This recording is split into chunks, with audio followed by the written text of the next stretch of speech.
పైన పోయిన వాళ్ళంతా కింద రావాలి. ఎవరెస్ట్ శిఖరం చాలా కష్టపడి ఎవరెస్ట్ శిఖరం క్లైమ్ చేసి పైన వెళ్తాం.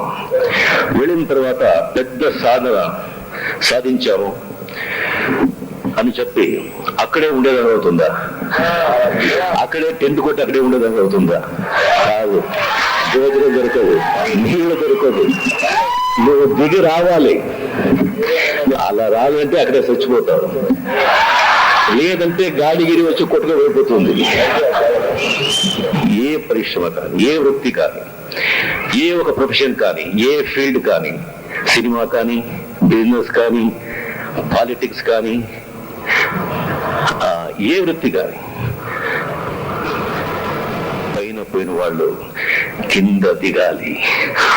ఒక ఫీల్డ్ తప్ప, ఒకే ఒక ఫీల్డ్ తప్ప, అది ఆధ్యాత్మికం.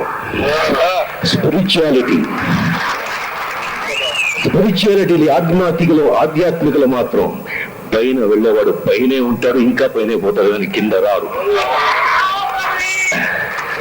అప్పుడు అడగచ్చు మీరు, అప్పుడు వచ్చి పెద్ద పెద్ద బిలియనర్స్ అంతా ఉన్నారు, చచ్చిపోయేటప్పుడు బిలియనర్స్ గా చచ్చిపోయారు.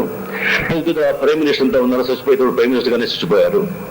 చీఫ్ మినిస్టర్ చచ్చిపోయేటప్పుడు చీఫ్ మినిస్టర్ చచ్చిపోయారని అది చూసే వాళ్ళకి పదవి అనేది, డబ్బు అనేది.